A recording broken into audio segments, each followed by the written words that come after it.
So, it's recording. yes. We live. We live, baby.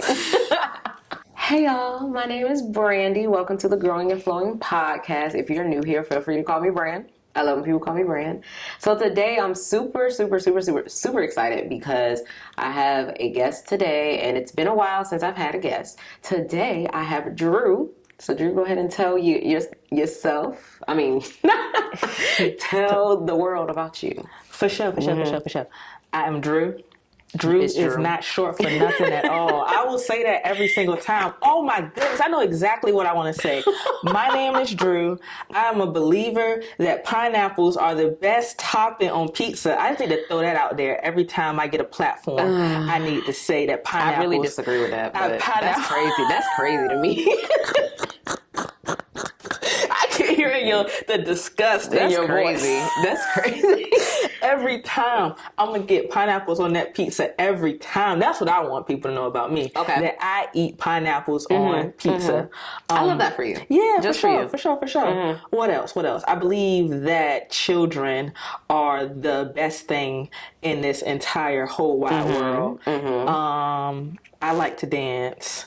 Professionally, I am, because that part matters, I guess. But professionally, if we have to add some titles, I am a crisis counselor. I am an advocate. I'm a mental health advocate. Is a lot of things. Okay. But more than anything, I just like to have fun. Yeah, for sure. And so I'm so mad we don't got some of this footage. That's crazy. It's okay. It's okay. So initially, I'll tell you a little bit about how, me and Drew partnered here. So initially on my podcast page, I asked about who would want to be a guest on my platform because I think I was just at a standstill for a little bit. And I don't like to be overly picky. Like, if somebody wants to be a guest, reach out, let's talk. Let me see if I feel like you're a good fit. And when you reached out to me, I was just like, oh my gosh, why didn't I, think of that? And then that'll take me into me asking about INJOY. But I thought immediately, like when you reached out, that it would be a good fit because of the Sierra Project and INJOY. And I'm just like, on my platform, I like to revert back to childhood and really like how that makes us who we are today. And I had liked what I saw that you were doing in, the mental health field. I thought it was super dope. And the event that you put on here in good old Norfolk, Virginia. So tell us a little bit about INJOY and where the idea came from and all that great stuff. Well, let me tell you about me hitting you up. So that was way out of my comfort zone too. Okay. When I saw it, I was just like, I need to start putting myself out there. I am somebody who, how can I put this? Like, I just was scared. I've been living in fear for a really long time. And so I was just like, Drew, just do it. You just got to get out there. Like, you just need to get out there. And so it was uncomfortable for me, to be honest, hitting you up because it's just like, dang, I really got to say something. But I really do have a lot to say. So it was cool. So I'm thankful for the opportunity because I don't take those opportunities that often. So I'm just like, something that's told me go for it. And so I'm glad to be here. And I was listening to your podcast. The first episode I listened to was the one Lanique was on. And I listened to that one. Then I just started listening to it. Podcasts are like one of my favorite things to do in the morning. Like, I have like a 45-minute drive to work. And so it's just like, sometimes I don't want to listen to music. And I need something to fill me up. And I like your podcast. Let me just toot your horn real quick. Let me hype you up, sis. So podcasts are hit or miss, and a lot of times they be a miss. To be able to listen to somebody talk and ramble, because that's what I be doing. And everybody isn't fun to listen to. Like, some people, I'd be like, shut the heck, cut this right on off. It'll be like 57 minutes left, and like you have all these unfinished, because people don't be talking about nothing. And so I have my select few podcasts I listen to, and I do enjoy yours. The topics that you talk about are really, I believe in hyping people up. So I do want to let you know, it really is an honor, like, to be up here, because I think you have a good platform and you have a good podcast. So you go, girl. Thank you. Because I just be out here figuring it out. But it's crazy because people tell me that the people that like really look forward to listening to me, because I'm growing my audience. But Period. I have the people that have been listening to me since day one, like that follow me in different avenues, and that they really appreciate my podcast, and that really feels good because when I started my podcast, I just started. Mm-hmm. Like, I knew that I wanted to do it. I didn't know how, whatever. And just one day, I was just in, like, a real vulnerable place. And I was like, I'm just talking about this shit right now. And I'm going to just do it, and I'm going to record it. And I did, and I released it. And what I like about my podcast is, like, it's me. Like, I can decide what I'm putting out into the world, what topic I'm talking about. So it feels really good when people say that they genuinely enjoy just listening to me, because even it's so cringe to me when I play myself back, but like when I listen to my voice, I'm like, nah, I got a voice for something. Like, voice. Yeah, I was like, I got a voice for something, and like I was like, wow, I see that for me. Like if I ever did radio or anything like that, which people don't listen to the radio like that, I'm like, podcast is the next best thing, I feel like, and I genuinely do it because I like doing it, and that feels good. Yeah. And it's dope, though, because I feel like when anything becomes popular, that could make you not want to do it, too, because you'll have the fear of everybody doing so this. Many people. Yeah, but it's just like, fuck them. Excuse my language. I really didn't want to get up here and curse, but that's how I feel about that. Like, it can be 31 million people doing the same thing, and it won't matter because you just got a different flavor. And so you have to be aware of that. You bring a different flavor, and that's cool. So I'm happy that you are on this platform. It's hard to birth something and bring it to life and then stay keep consistent. Doing it, yes, because Lord. You don't get the instant payoff, and I've been trying to teach myself to stop doing that. Like, it's okay. Like, that doesn't mean just because you put something out doesn't mean it's supposed to just skyrocket. Like, that's not how it works. That's not how you build things. So that's what I've been trying to tell myself. Nah, for real. Me too. When I first dropped INJOY, I found myself like on my phone looking at who like this, how many shares. It's just like no. I had to cut my notifications off. I was just like, no, like this is going to be like organic. Whoever wants to follow, it won't be. I mean, I don't think there's nothing wrong with promoting yourself. I just wanted everything to be like organic. Yeah, like. If you want to follow and see what's going on over here, that's cool. Yes, if you're fucking with the vibes. Yeah, come on over. Like, we're having fun. So, speaking of INJOY, tell us a little bit about INJOY. How you birthed it, all that great stuff. INJOY. So, it was the end of the semester. Story time. It was the end of the semester, and my teacher was giving out extra credit. Lord knows I needed the extra credit. And it was like a letter to Santa for some children, and like it was some children somewhere, and so you could write a letter to them and make their Christmas. And at the end of it, she had put, "Have a great winter break, enjoy." And I was like that little light bulb that go off in your hair. I was like, enjoy. And I would just added the I to enjoy. I feel like a characteristic that I have about myself is that I just radiate joy. I'm just genuinely just like a happy person. And so I wanted something that represented who I was, but also represented what I wanted to give to the world. Oh, that was deep. Oh, yeah. Yes. Yeah. No, that was good. That was good.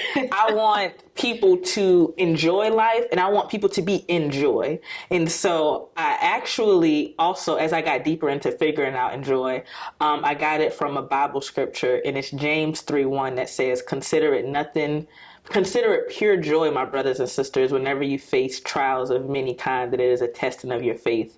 And so that was just like an affirmation to let us know that everybody is going to experience trials. Everybody is going to experience hardship. But you know that with every trial and every hardship, there is something being tested. And it's most likely our perseverance or our faith. And to still have joy. And so to look at these situations and to still be in joy. So that's what I wanted to do. I wanted to spread joy.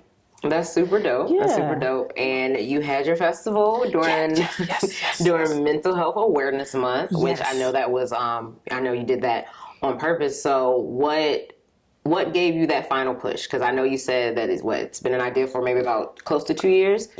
So I came up with the idea for INJOY November, because it was the end of the semester. It was about November 2020, and then I just sat on it. I just wanted to nurture it. That's what I was doing. I was procrastinating, and I was being scared too, but I was nurturing it. It was literally Making like a good use. baby. Yeah. I was trying to figure out like, what are you? Like, I literally felt like it was like I was birthing something. And so I wanted to be intentional about the name. I didn't tell many people the name. I probably told 3 people. After 2020 was over, probably about 4 people knew about INJOY. In 2021, maybe like 6 people knew about INJOY. And then in 2022 is when I came out and told, and I knew people would try to steal it too. So I was just like, it's kind of a catchy name. Yeah. Like, so I was just, I kind of wanted to keep it under wraps, but I just wanted to create a platform that would allow me a space to just be, and allow me a space to do what I love, which if it just ooh, why was I stuttering like that? I don't know, sis. It's okay. Get it out. Get it out.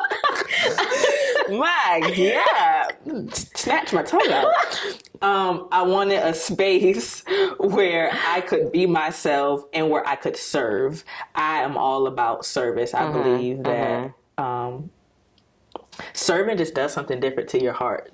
Doing things for other people just does something very different to your heart. And so I wanted to create a platform where I could serve others, where I could spread joy, to create a platform where people can come and do what they love as well. And so that's what I want INJOY to be about.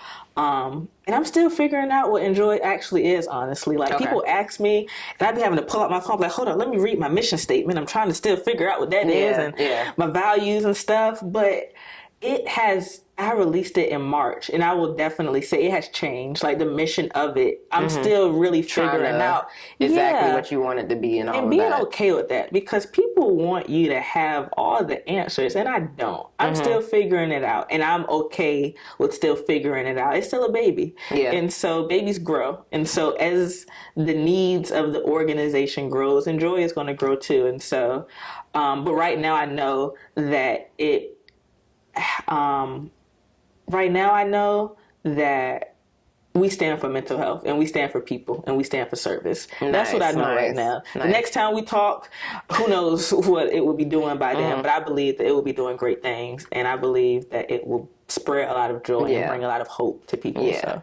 And, like I was telling you earlier, like, I love when, people from the city, like, in Norfolk, because we be doing it. Like, we be doing it. And it's so great that you had an idea, you had a vision, and you didn't know, maybe not even exactly knowing what that vision was, but you executed it.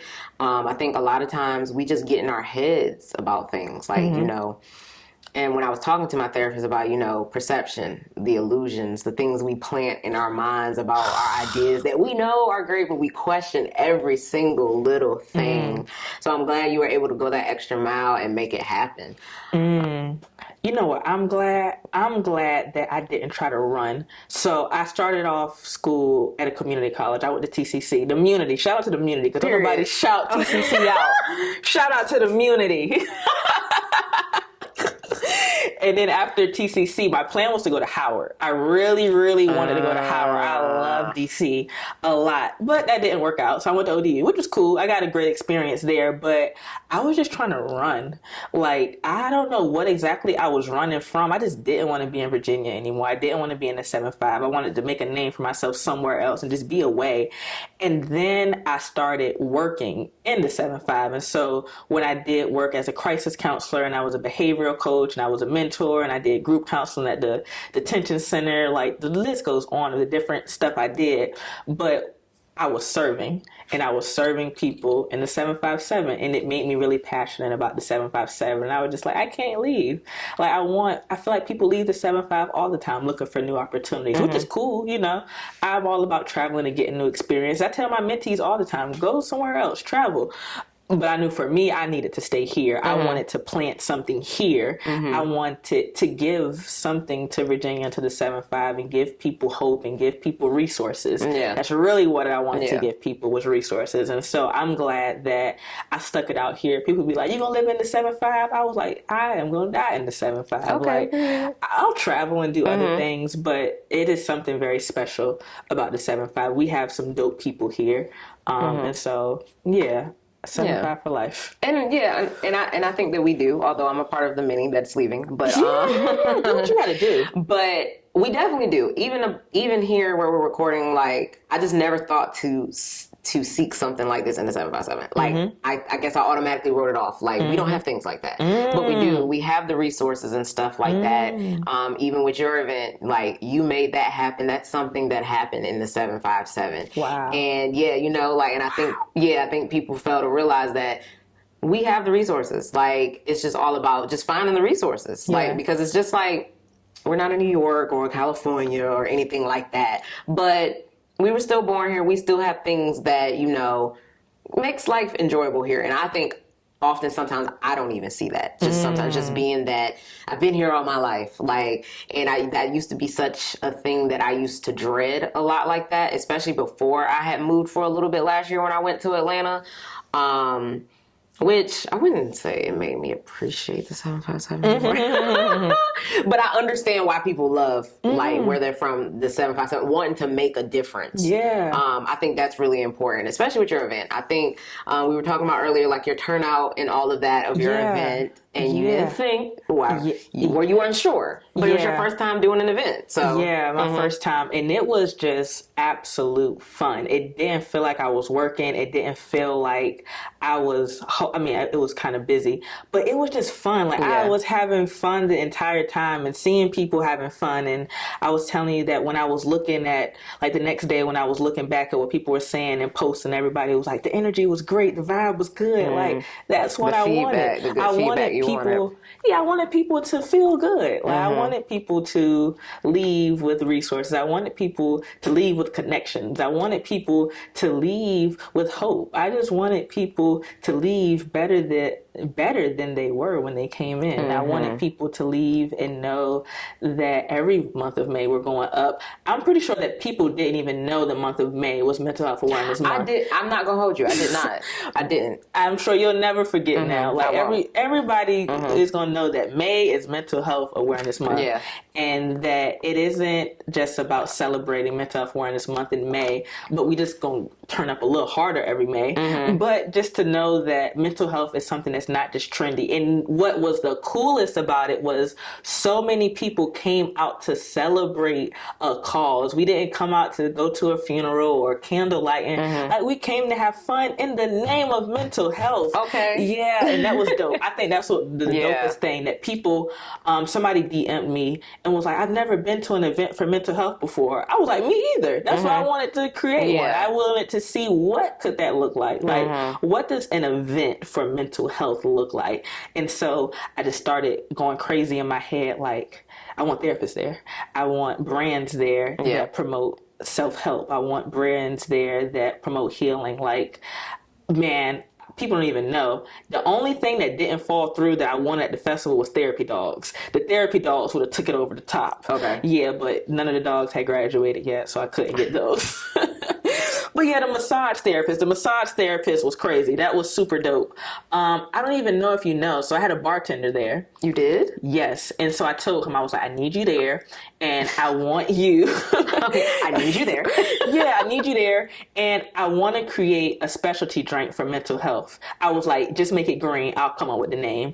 And so he made a green drink. And it was called Protect Your Peace Punch. Period. The drink was crazy. I couldn't drink it like I wanted to because I was hosting an event. Yeah. But everybody had Protect Your Peace Punch. I was telling people, they was like, you know what? I do need to protect my peace. Let me go get me a drink. And it was cool. I love that. That was fun. That was super, super, super fun. Seeing people go back there and get a Protect Your Peace Punch. So that was cool. What else? There were 2 life coaches there, and I wanted life coaches to be there because life coaching is a different form of therapy. And so everybody doesn't want the traditional forms of therapy. And so there were life coaches there. People could sign up for life coaching. There were 3 therapists there. People signed up for therapy. That was super, super, super dope. It was musicians there. Did you see that? I did see that. Yeah, that was sexy. That was sexy. There were 2 people live painting there. One of them drew something in regards to mental health. The other one surprised me and drew a picture of me and Sierra. That was super cool. So everything about it just felt really good, and it was just really, really fun. And I'm just glad that I could create a safe space, a space where people didn't feel judged, where people could go up and talk to a therapist and not try to to hide. hide, Yeah, yeah. be like, you know what, I don't care. Y'all can see me talking to this therapist. I wanted to make therapy accessible to people. It's not often that you're able to be in a room with a therapist, and people put therapists on these pedestals, but just like, no, they're just like me and you with a couple of degrees and some other stuff behind their name, but they want to talk to you. They want to answer your questions. Therapists genuinely want to answer whatever questions you do have, and so that was dope that people were able to do that.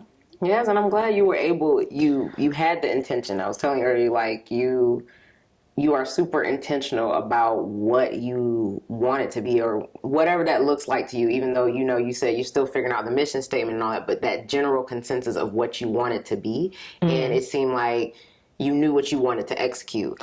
And I love that. And it was kind of hard. So this whole like CEO founder thing, it's kind of hard because it's also forcing me to set boundaries. And so when the vendor application went out, there were a lot of vendors that reached out that I had to say no to. And, you know, still working on the saying no thing. But it didn't, if your business, I didn't just want any regular t-shirt brand. Like, Black businesses matter for sure, but this was intentional. Everything about this was intentional. Every vendor that I asked to be there was intentional. And so having to turn down vendors was really hard because I didn't want to seem judgmental or like I wasn't supporting, because I support everybody. But it's just like, but for this event, I needed to be intentional. And so that was really hard, setting that boundary of no, like, so sorry. I'm sorry. Yeah. But no, I really do. I love that. And you wanted people to feel good, and I can tell that that's what people felt. Like, I saw so many people reposting it, just everything you reposted off of your page based off of the tags. It just really genuinely looked like a great time.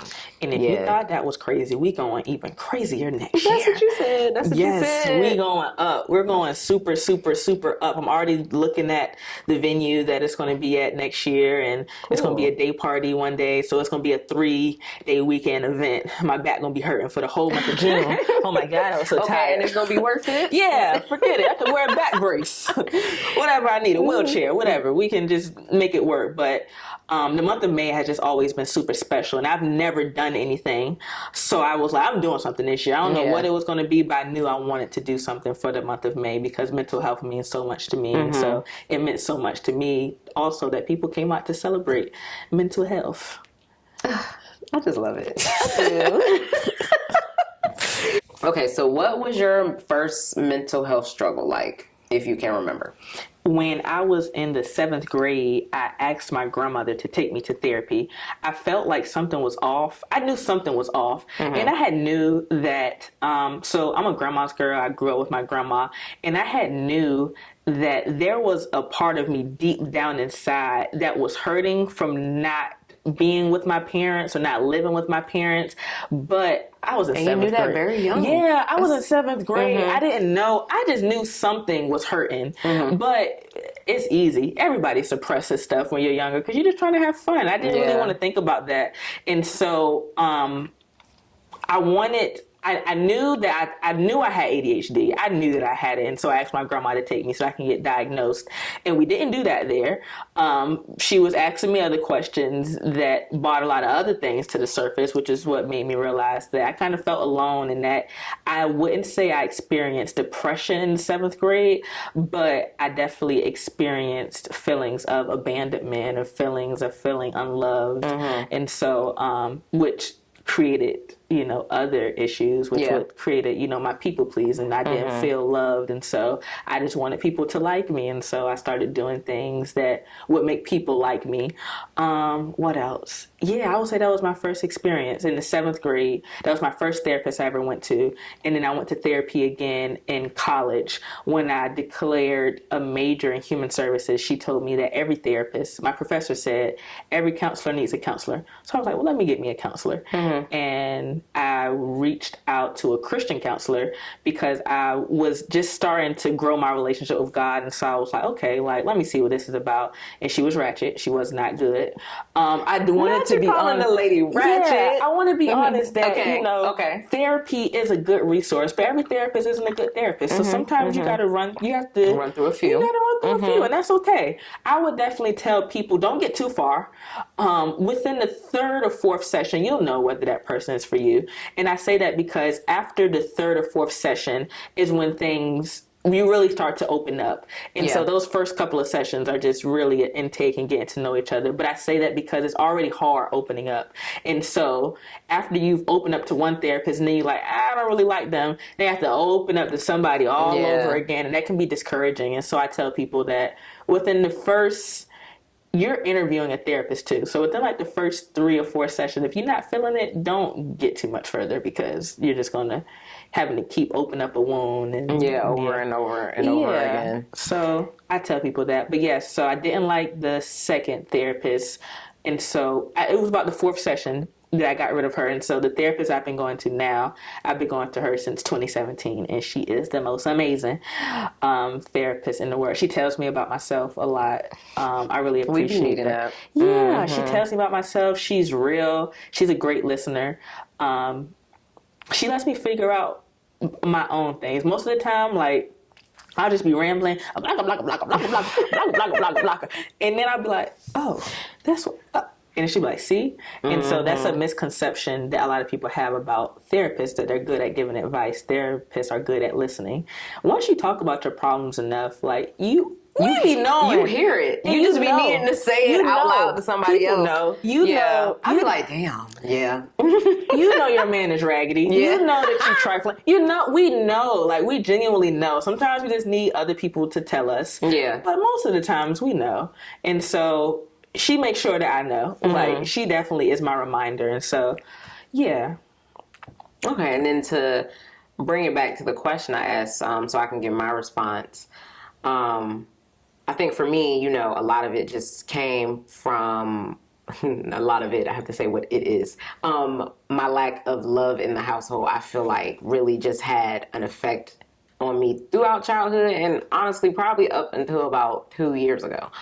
I didn't realize how much of an effect it had on me really until I got into therapy last year. And just generally my mom growing up, very tough love I was always given.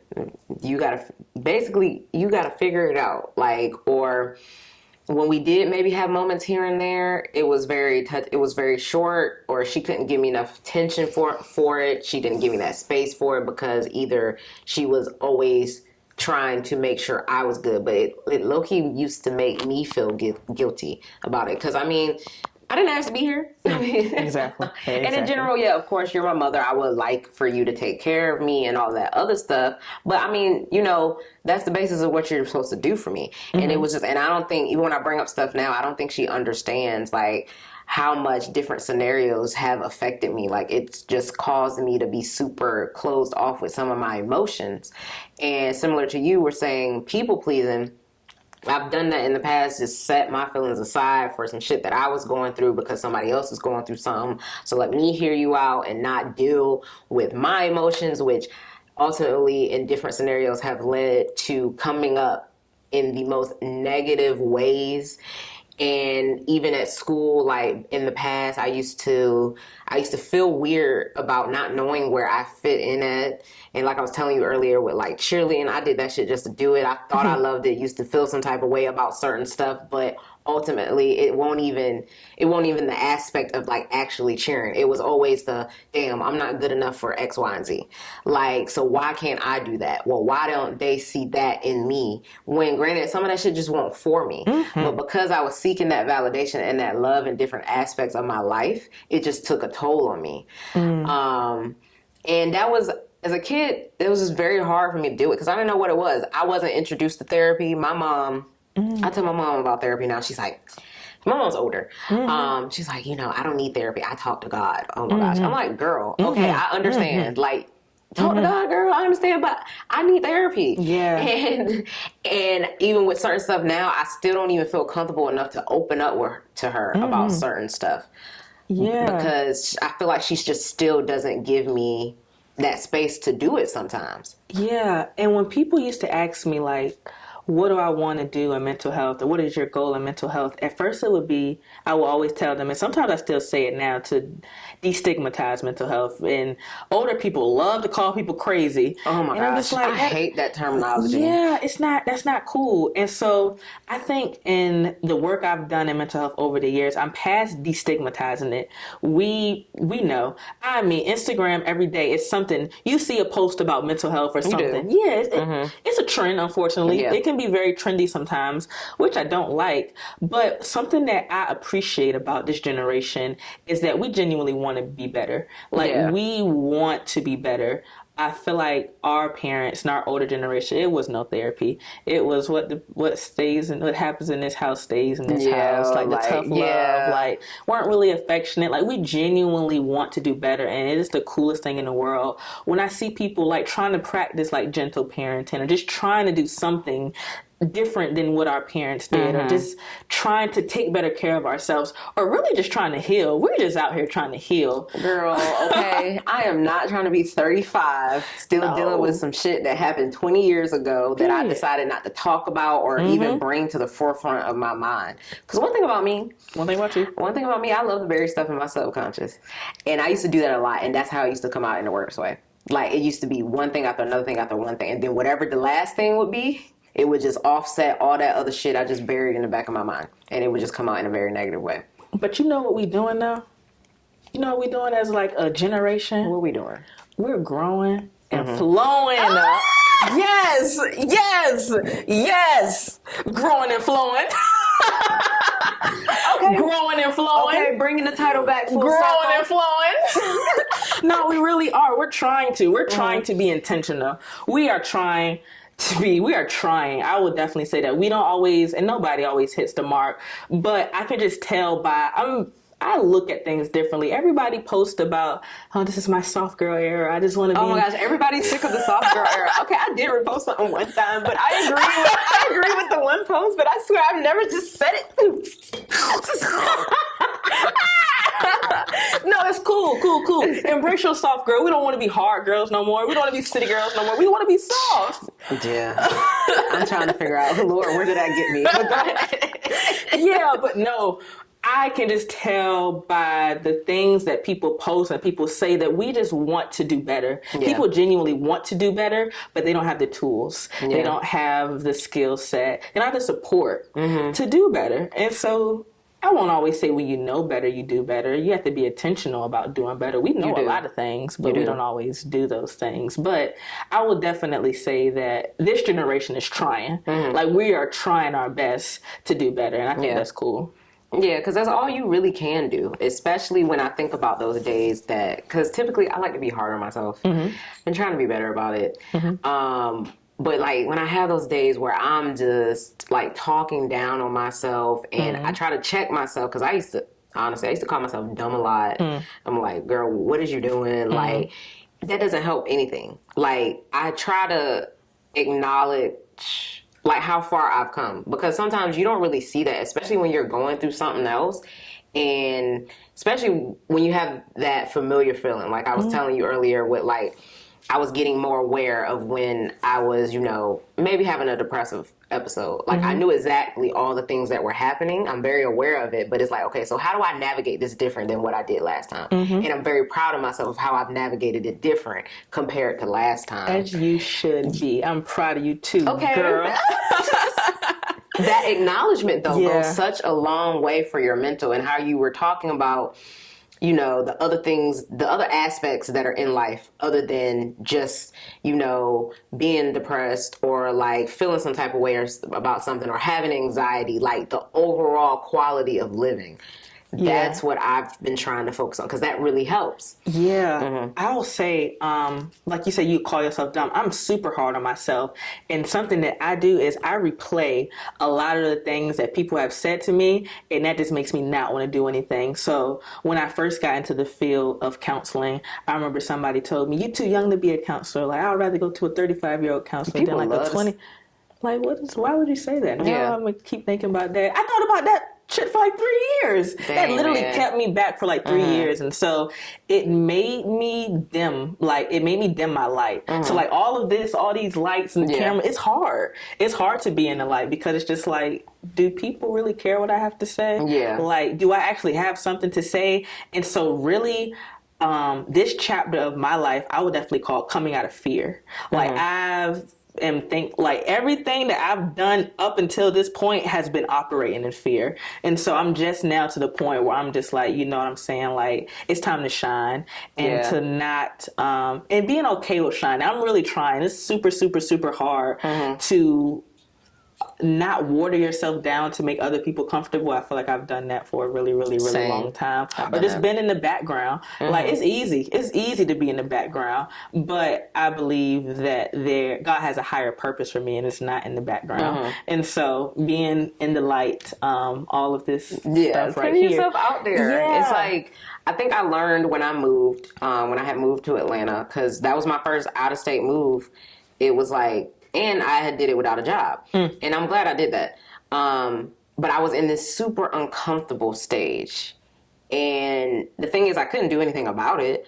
And I had so much resistance that it just made it worse because I couldn't get I didn't like that I didn't know what was going on in my life. It was paralyzing. Yes, it was just like I felt stuck for a little while.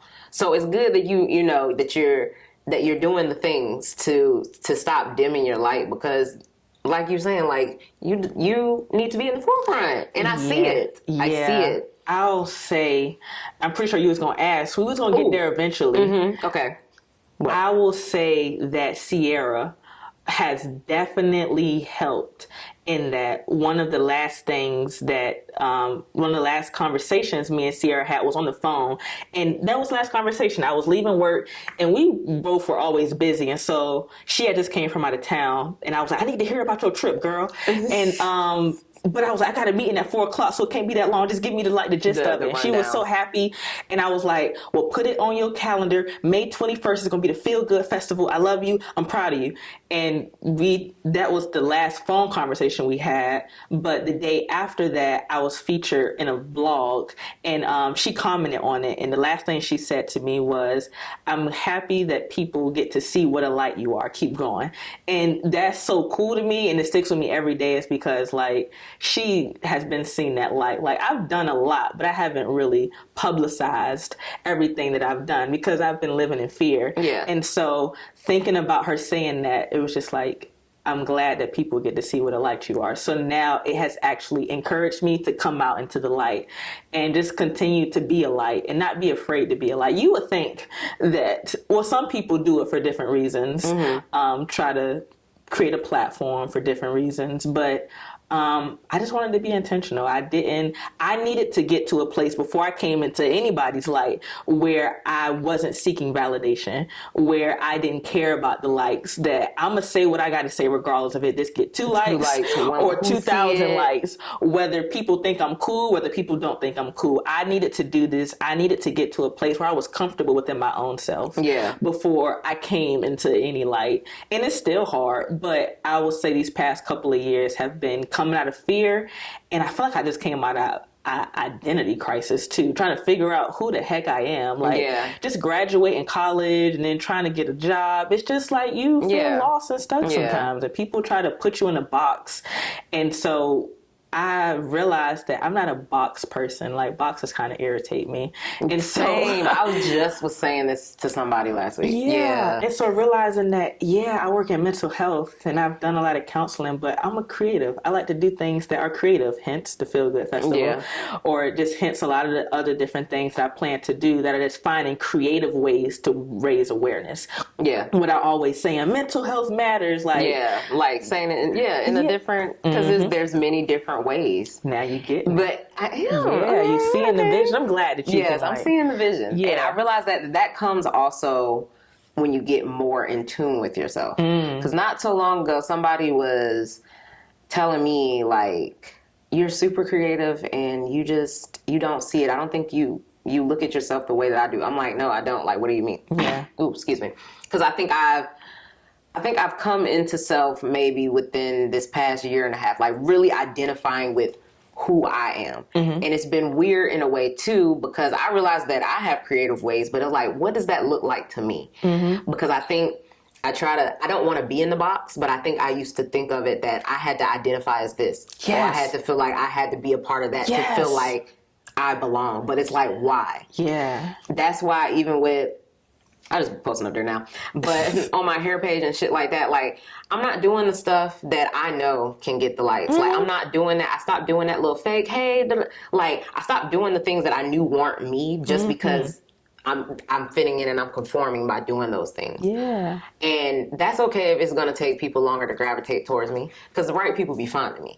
And it just takes longer. But that all came from me being impatient, for one. And also, just for two, just not owning, like, who I know that I am. And it's really okay if there are people that don't identify with that. You know that you're in a good space. Like I said, mental health isn't just like, when people think mental health, the first thing they come to their mind is probably crazy. You're thinking of like medicine, you're thinking about anxiety, you're thinking about depression and PTSD and all these other things.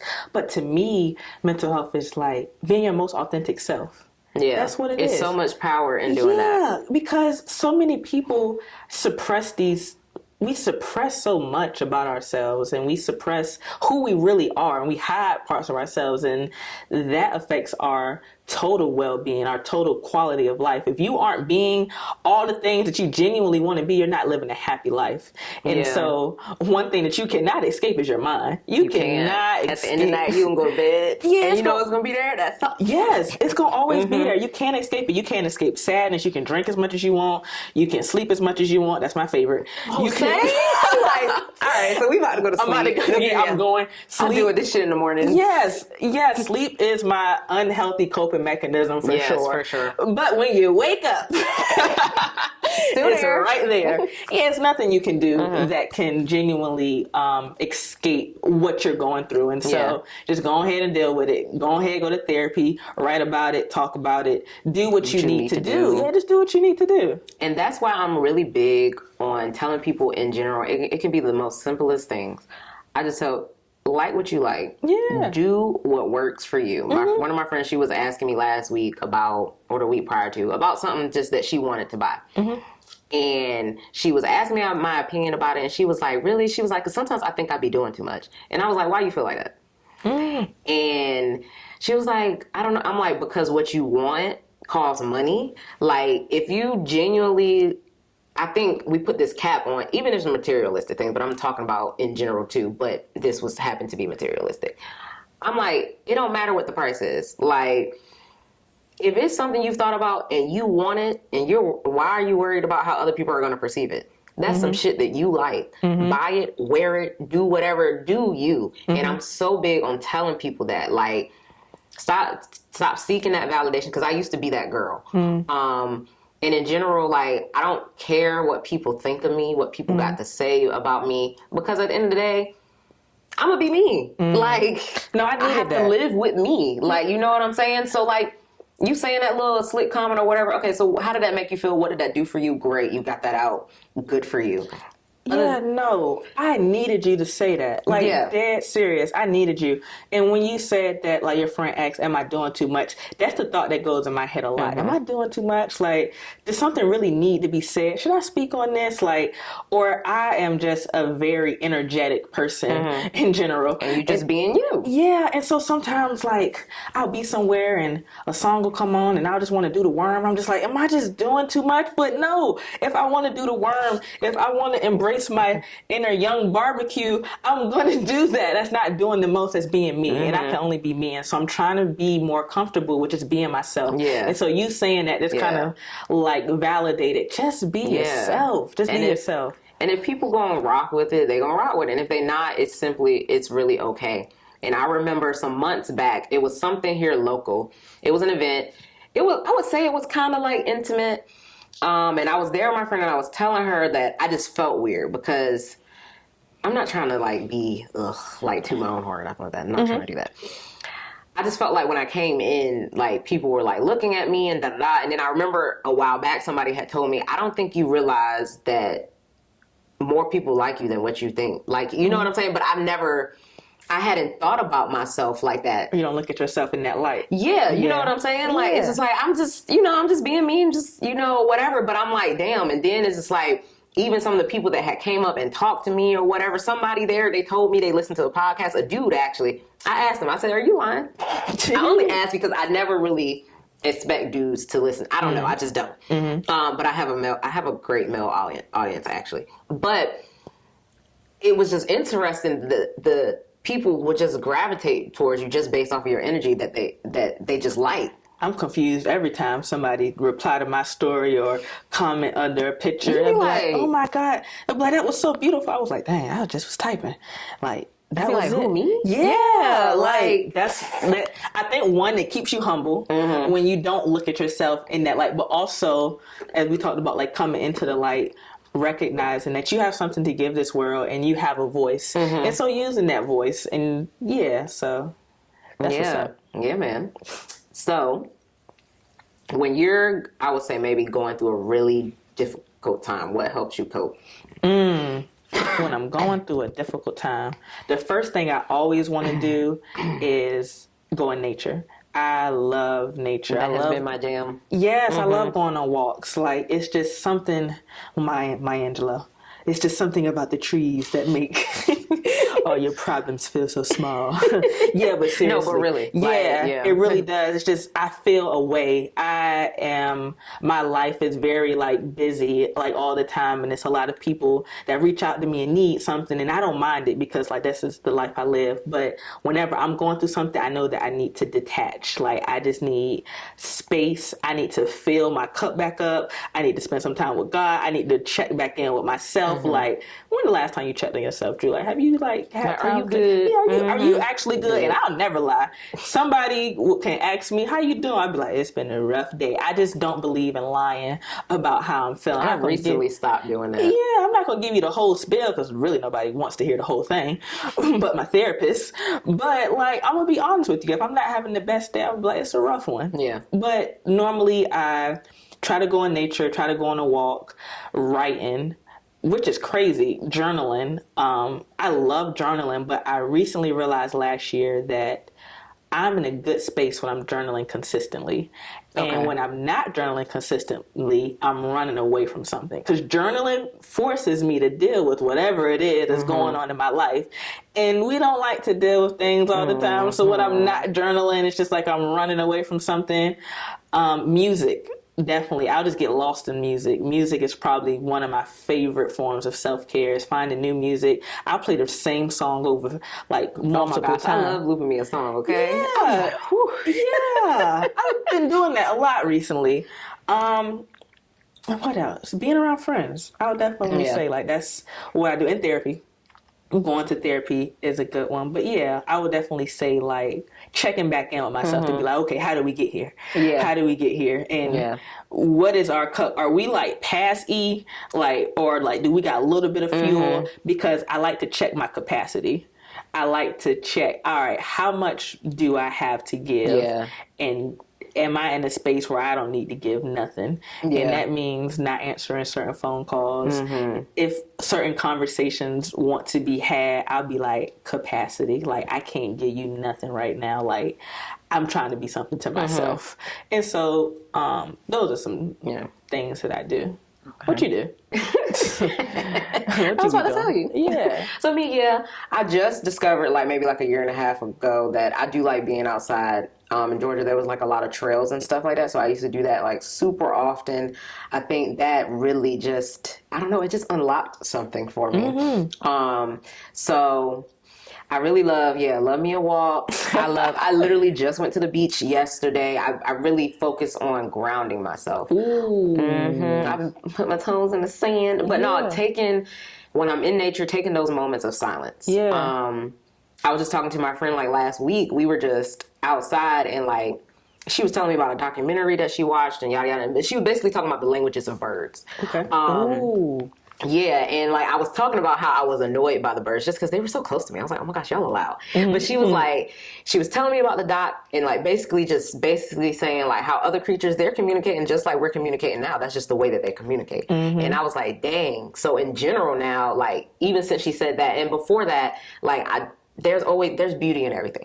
We live in this chaotic ass world. But I try to take those moments just take those moments of silence and like tap in with the universe essentially. Like listen to my surroundings, look up at the sky. If I see the moon, I say thank you. Like if I'm at the beach and I'm looking at the water, like I say thank you. I see the sunset, I said thank you, because there's so many things to be grateful for and it took me a while to figure that out. Preach up. But I'm so tapped in with that. If I catch myself getting the attitude, all right, Brandon, let's go outside. Like what's going on? Let's go for a walk or let's take a moment. I got my incense that I'll burn. I try to burn one like every morning and every night, one before bed and one when like I'm at work in the beginning of my day with my coffee.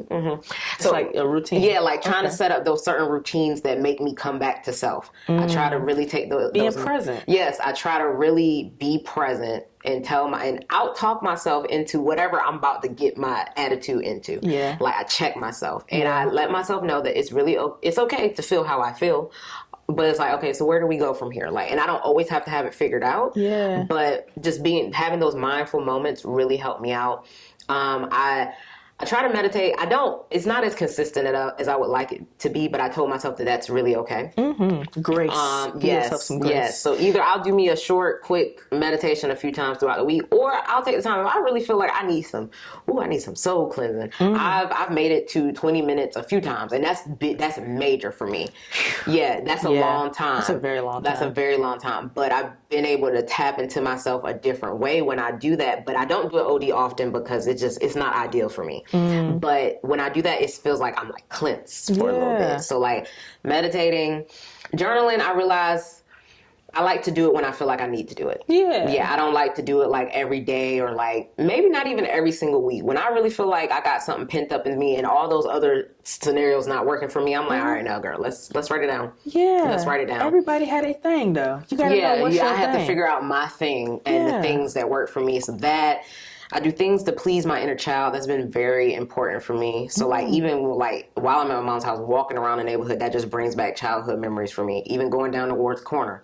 I used to be down there all the time riding the bus or walking to the crib from down there. Like those different things, just bringing back those things where, tapping into childhood, because a lot of times, a lot of shit didn't matter then. You get into it. Like when life was easy. So I like to tap into those moments, watching shows that I'm super familiar with that bring me back. I'm rewatching Degrassi for like the third time, like just as some background music for while I'm doing stuff on TV. But like it's the nostalgia for me. Like I love that.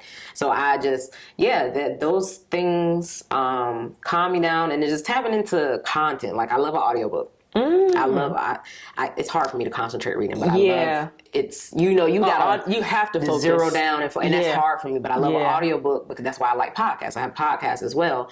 Because I can multitask while I'm listening to those things, but also retaining information. I love me a good audiobook. Yeah, I want to tap more into audiobooks, but you just made me think about it. Something that I've been working on for the past year, having like ADHD, like your mind is just like going and going. It's just always going, and I have so many ideas and so many thoughts and a lot. And so me and my therapist have been working on being present. I have to remind myself a lot, like even like right now, like. Before the Feel Good Fest even happened, I'm already thinking about next year's Feel Good Fest. I'm like, no, Drew, chill. Yeah. Like, we're going to be present. We're going to be right now. And so, enjoy that. Yeah. So I've been trying to work on just being present. And so when I am taking a walk, like practicing gratitude, like just finding something to be thankful for. I think that is one of, somebody asked me in an interview I did, what is a mental health practice that you do every day? And I said, waking up every morning with the idea that something good can happen. Yeah. Like, just being grateful. Just there's a lot to be grateful for. It's a lot of bad going on in the world, but there's so much to be grateful for. And there's so much good, and then too, tell people you're grateful for them too. Yeah. Like people need to hear that. And so telling my friends I'm grateful for them, like just telling people. I need to be better at that. But we all working on something. We all working on something. We are all working on it. But yeah, gratitude for sure. Yeah. Okay. Yes. So I know you touched on the Sierra project a little Yes. earlier. I want you to tell me a little bit more about it, the people. Yeah. So, okay. How did we get here? So, a lot of people don't know is Sierra was a journalist, and I would help her with her homework all the time, writing and stuff like that, like all the time. I swear I had a degree in journalism too. And so we would be on the phone, and we just both like words. We both like stories. That's what we like, stories and words and writing and reading and stuff like that. And so I would be helping her write, and she'll be helping me write. And one day we told each other, we were just playfully saying it, and we was like, when we get old, whoever go first got to speak at the other person's funeral. Yeah. And so when her funeral came, I was like, I really got to say something. And so not only did I know I needed to say something, but I needed to do something. And so I was just thinking, I was like, what can I do? What can I do? What can I do? I wanted people to have a piece of Sierra when they left. And so like 5 years ago, Sierra came up with a website called The Moodist. And it was a compilation of all of her poems. And she got this logo made. And so I remember I surprised her. And when she sent me the logo, I got her a hoodie made with the logo on it. And I sent it to her. And she didn't keep the website for that long. She didn't feel like doing poetry no more. Like, school was a lot. And so I was like, I got to find that logo. And so I went and I found the logo. And I just wrote Sierra was here. And so I was like, I'm going to stick these. I'm going to make it into stickers. And I'm going to stick them everywhere. And I'm going to see how far these stickers can go. And so but like a couple of days before the funeral, I ordered like 1,000 stickers. And after I gave my tribute at the funeral, I gave out the stickers, and I didn't expect them. Yeah, show them stickers. Period. Yeah, I didn't expect what happened to happen. Like I thought 1,000 stickers was a lot. Those got ran through very fast, and so it was something that people wanted to become a part of. People that didn't even know her was like, I want to take Sierra with me wherever I go. Like it was just like a challenge. It was just like, I'm traveling, I want to take the sticker, I want to put it over here. And within like a week of the stickers being out, she made it to Jamaica, she made it to Hawaii, she made it to New York. It is the dopest thing to see her legacy still living on, and to see that people are still carrying her with them. And so that's how I came up with that. And so it has turned into something completely like that I could have never imagined. At the bottom of it is her signature. And so when I graduated, she wrote me a note in my graduation book, and that's where I got the signature from. I put the signature on the bottom of that. And so, yeah, it is definitely, I feel like one of the coolest things that I have ever done is come up with this to like celebrate her life. I just knew that I want to spend my life, if I had to name what a purpose was for me, I feel like my purpose is to celebrate Sierra for the rest of my life, and to keep telling Sierra's story, is to talk about Sierra all the time, because Sierra was just that special of a person. And so this is my way of honoring her, and I plan to spend the rest of my life honoring her. And so this was like the least not a tear, I know. this was the least of the least that I could do for her. That's my dog, and so she deserves it. And so there will never be a platform, an interview, or nothing that I do where I won't bring Sierra up. And so, yeah, that's my girl. I know. I love that, because I think it's genuinely, when I had first saw it, when I had followed the page, because I think around the time you launched, I had deactivated my Instagram, child. The INJOY or Sierra Project? The Sierra Project. Okay. And I had came back, and I was just like, what's this page? And I just thought it was the coolest thing, that people were just everywhere, like putting her on pose and stuff like that, because anybody that, we weren't close or anything like that. I know you guys were.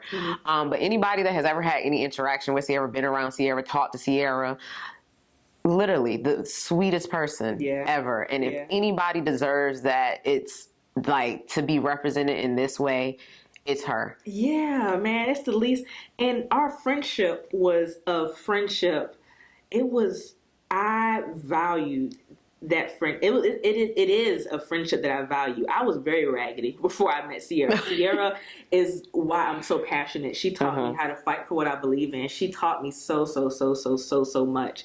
And so the whole friendship, I felt like, was just me showing my appreciation for her, my appreciation for putting me in my place, my appreciation for teaching me how not to be afraid, how to chase my dreams. I would have never been doing half of the things I'm doing if it wasn't for Sierra. And so I remember, like, for her graduation, I got a compilation of videos from people that she loved put together telling her congratulations, or I would just randomly, like, send her stuff just to say thank you. Like, I want my life to just be a big thank you for, like, Sierra. So it's cool. I enjoy watching it. I enjoy seeing people take her places and being excited.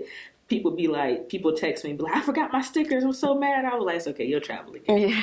So yeah, I'm excited to see what all it does. It's still fairly new too. So we don't even have a website yet. Like, I told myself I was going to turn into a sticker if one more person asked me for a sticker. But now it's just like, we've ordered, it's probably, of her funeral, I got 1,000. We've ordered probably over 30,000 stickers now, and there's going to be bookmarks, and there's going to be so mugs. amazing. Yeah, it's going to be a lot more coming soon. Yeah, I'm excited for the mugs. Yeah, the mugs are probably my most, like, favorite part, but it's cool. It's cool. Friendship doesn't end when someone passes away. Like, that is still my best friend for life, and so I'm going to continue to tell a story about Sierra. I think that's amazing. Yeah, that's my girl. That's my girl. I'm not gonna cry again.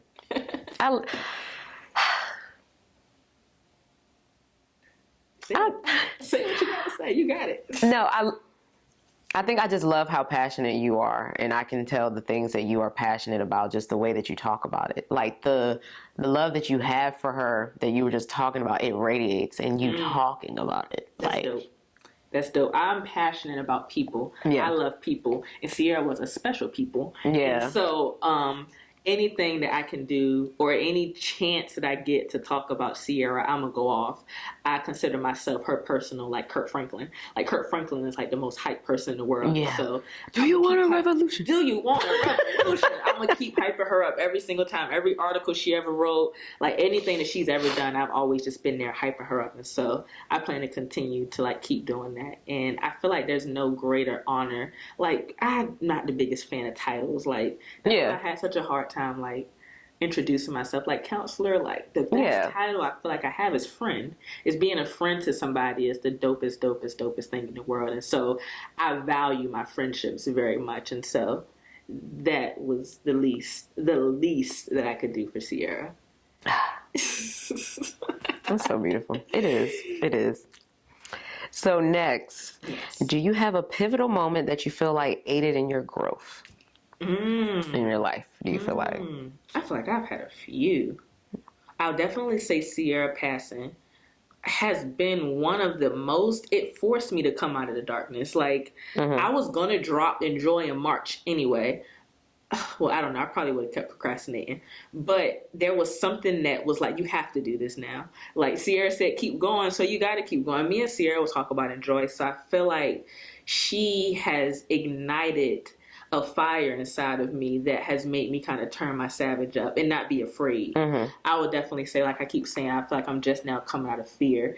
And so Sierra has given me a different gangster now. Like, she's given me a gangster to not live in fear anymore, to just chase those dreams and do it passionately. And so I would say that would be one. When I graduated, I quit my job like 3 days before I graduated college. I just needed a break. I didn't have no money saved up or nothing, but I will say I wanted to detach from every title that I had. I didn't want to be labeled by titles anymore. And so I feel like that was an undoing of like an identity crisis, because I had to figure out who I was outside of a crisis counselor, outside of a mentor, Outside the of titles. everything. Yeah. Like, who are you? Like just you, yourself. Yeah, like outside of all the nice things people say some of the nicest things. I even cut my comments off on Instagram one time because I didn't want to hear what people had to say. I needed to become content within myself before I fed off the compliments of other people. And so I will say quitting my job right before I graduated to just find myself outside of titles and labels was a pivotal point. And yeah, as of now, I will say those have been like two of the most pivotal points of my life. Okay, nice. Yeah. I feel like I definitely have a few. And I know I think I've talked about them up here before, but I think a major one for me was like when I was in the middle of figuring out, okay, what am I doing with my life next, like career-wise, similar to the title thing. And before I quit my job that I had for 6.5 years, actually prior to that, when I started my master's, I had my master's in HR management and analytics, baby. Girl, yes. That I got last May. Okay. That's what's up. Thank you. So when I had decided to do that, because I went to American University online, when I started that, before that, I always told myself, I'm never going back to school. Like, I'm never going back to school. And somebody that was close to me, like, they told me, why aren't you doing more? And that sticks with me. Because why am I not doing more? I think I was at a point where I was like, I didn't know what to do next. I didn't know where to go next. I didn't know what that looked like for me. But I knew I had to take some step, but I didn't know what that step was. And then once they said that to me, that's when I decided to look into going to school and figuring out what I really liked. And ultimately, that's the push I needed. Because when I quit my job, I quit in the middle of the pandemic and moved. And I had a little money in my savings, but I'm grateful that I did that because I needed that. I needed to hear those words. I needed to do that so I could do that so I could figure out what was next for me in my career. Words hold weight. They do. I always remember it. Words hold weight. And I think my last conversation with Sierra and her saying keep going, that has been literally what's been keeping me going, because there is nothing more that most days I want to do than stay in the bed. It is hard. It's hard to get up sometimes. It is hard. Like, it is super hard. Especially when you have to fight. And so in an instance like this that's sudden and it's when you're trying to seek justice and you have to fight, you don't have time to grieve. Because it's just like, we need answers. Yeah, we need answers. And my girl deserves justice and she gonna get justice. But it's just like, there wasn't much space for me to be sad because I was advocating for her and doing other things. A lot of moving pieces. Yeah, it was just so much. But every day, and I love to be honest, every day is a struggle. It is hard every single day doing this without her. And so words hold weight. And I just keep thinking, she said keep going. So you just got to keep going. You just got to keep doing it. And believe patient. that. Yeah, being patient with myself and giving myself grace, understanding you are also grieving. And so sometimes you're going to be super sad. And it hits in different ways. There's not a minute. I can honestly sit here and say, I'm a really dramatic person, but I'm not even exaggerating. Yeah. There is not an hour that goes by that I don't think about Sierra. And so that motivates me, but at the same time, it makes me sad. It just does a lot of different things. Yeah, like a lot of, it brings out a lot of different emotions. Like, it has ignited a passion inside of me, but her not being here also, it feels like my passion died a little bit too. So it just like a piece of it. So I didn't feel as passionate about a lot of things anymore because I just wanted to be in bed and sleep. And thinking about it. So just being self-aware. Have to be self-aware. And that's what I really learned this year. Because another pivotal moment for me, I felt like, was last year where, I mean, essentially I was depressed, but I think that was my first go round. Like, I think, like, or I wasn't paying attention to certain things, but I don't know. Like, I just went to this, just this dark place. And like I was saying earlier, like, I knew I had did something that it was just fucked up, and I was just like, I can't do that again. But then I just went down that whirlwind of telling myself, all right, so I'm going to deal with this one uncomfortable thing about me, and then I'm going to deal with